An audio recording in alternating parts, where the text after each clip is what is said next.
Hey guys, it's Troy with DIY Home and Auto. Today's project is a 2015 Hyundai Sonata.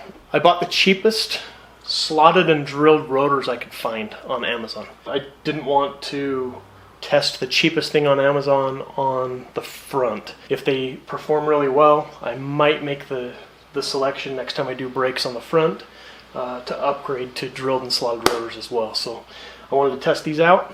I'll give a review and tell you guys how I feel about them. We're about to go on a road trip, so we'll be able to put these through their paces and test them out.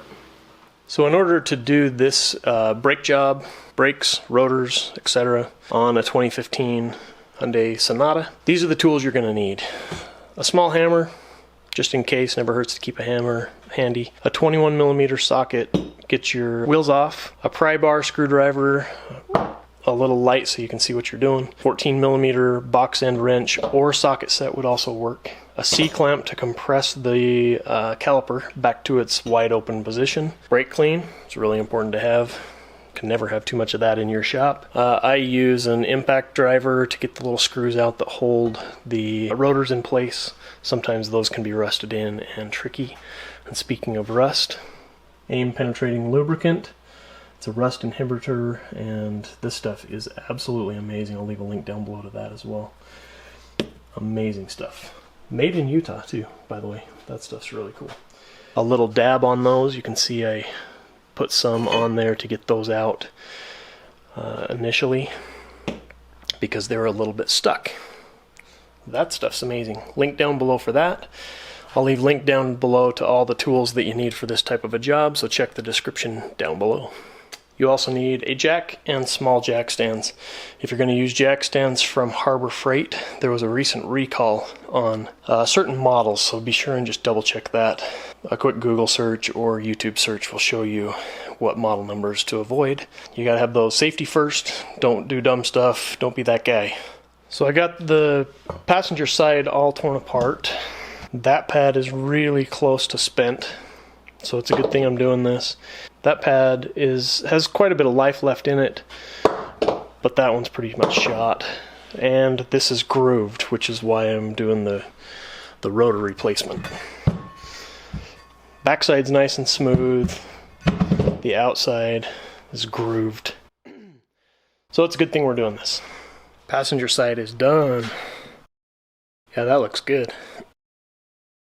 I'm excited to see how well this works. This was a super easy mod, quote, air quotes, mod. Drilled and slotted rotors on a 2015 Hyundai Sonata. I'll show you step by step on the other side exactly how to do this. Super easy. Basic hand tools is all you really need. I do use that just to make things go quicker, getting the wheel off, but you don't have to have that. Let's do this. Let's do the other side. Step one, remove the tire. This is a size 21mm.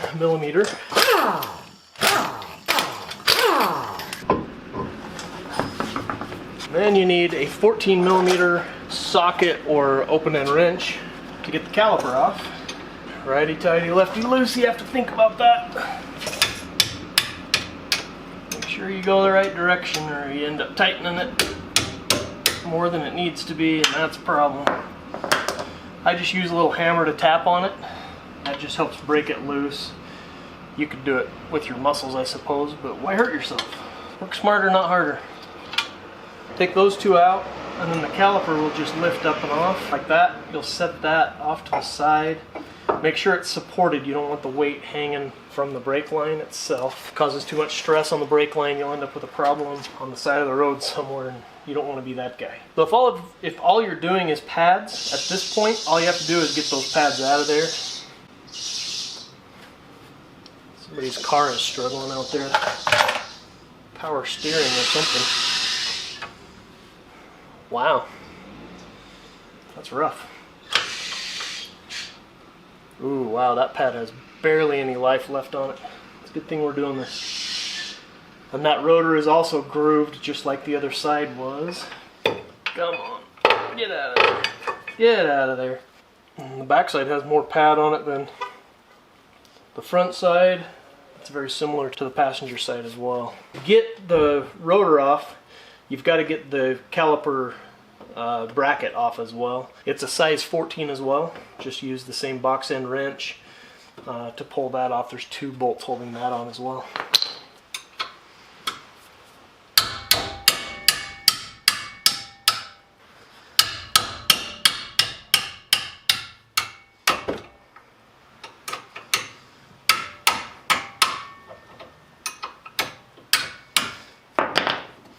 Yeah, basic hand tools is all you really need to do a job like this.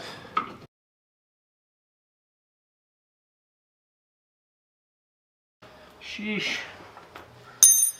So that bracket just comes out like so, and you want to leave these little metal brackets on there. For the brakes that I bought, they didn't come with those, so I have to reuse those. Gonna reapply some lubricant to that to keep things so that they slide around like they're supposed to. But I always just double check and make sure that things are moving easily, like they're supposed to. Then you'll get even wear on your pads, which is good. The next step in getting these off, there's 2 screws in there, and sometimes those can be really hard to get out. I like to use an impact drill, an impact wrench drill. And if you just push enough pressure in while you're doing this, you won't strip them. And it usually just takes a second to pop them out.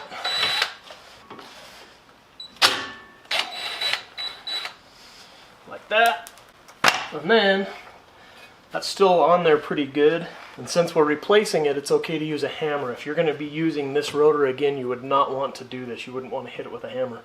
You could hit it around the barrel itself, but not on the surface that the brake's attached to. But since I'm replacing this, I'm going to go ahead and just give it a couple of whacks and it'll pop it loose. Ouch! And don't get your fingers. Dang, that hurt. Sheesh. There you go. That's how you remove your rotors. And you pop the other ones on after you've cleaned them with brake clean. Whenever you're applying new rotors or installing new rotors, they always come with like an oily film on them to keep them from rusting while they're in the warehouse and in shipping, whatever. So just use some brake clean, spray that. It gets all that oily residue off, and then they won't gum up your brake pads. And I've been told that these screws that we took out to get the rotor off are only on the cars for when they're manufacturing the car, because they put the rotor on and then they go further down the manufacturing line, and they don't want to have to mess with a loose rotor at all. So the screw literally just holds that in. Comment down below if you think something otherwise, but I don't put these back on when I'm done, because I don't care. I'm not in that big a hurry to manufacture 1,000 cars. So I don't put those back on. Tell me if you think otherwise. I'm going to apply some lube to all of the different contact points for the pads before I put it on. I don't want to get any lube on the rotor itself. It's a small tip.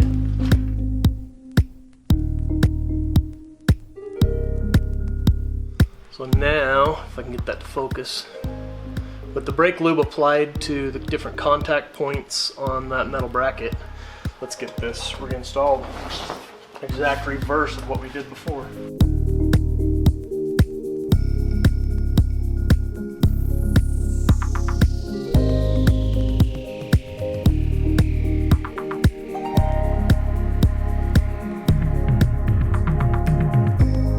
Some guys get all stressed out about proper torque settings and all this stuff for all these different bolts. And for brakes, just get them good and tight. I'm not going to use the hammer to reinstall, right, like I did to take it apart. Just trust that if you push as pretty much as hard as you can with your hand without hurting yourself, that it's tight enough. That's the rule of thumb I go by. I also know that I'm going to be the one driving the car, so I've got to trust that I'm putting it back together at my comfort level. And on this particular model, the brake pad that has the indicator metal tab on it goes on the inside of the car. It's the inner pad, and the outer pad is just the regular one. Just make sure that seat's in there good and tight. Without doing rotors, this is one of the simplest brake jobs ever on a Hyundai Sonata 2015. Makes it nice. Compress the caliper, and to do that you use a C-clamp.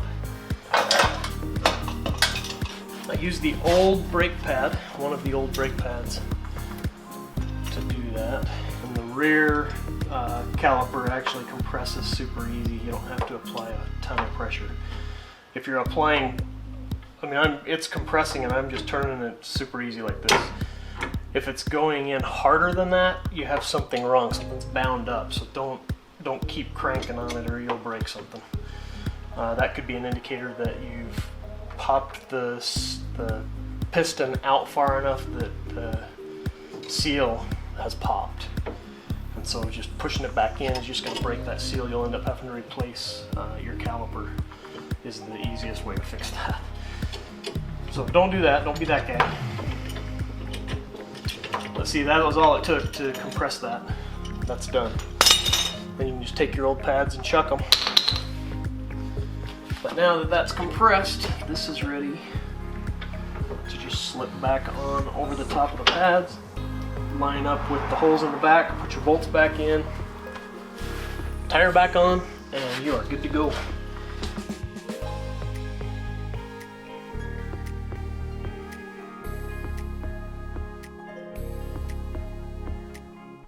Boom, that's it. That's brakes, slotted rotors, drilled and slotted rotors on a 2015 Hyundai Sonata. Let me get it all put back together. I'll take it for a test drive initially just to make sure everything's good. You always have to do that. And then I'll get back on the video after hundreds of miles and we'll see how I feel about them at that point.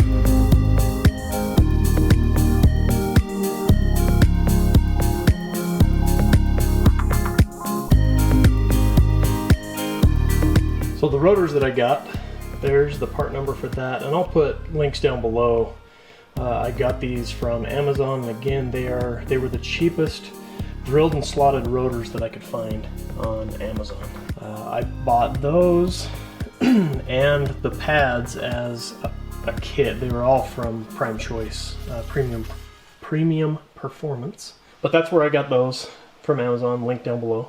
I am an Amazon affiliate, so if you buy from down there, I just get a little kickback. It's their way of saying thank you for sending them business. So click the link, I like it. But that is how you do brakes on a 2015 Hyundai Sonata.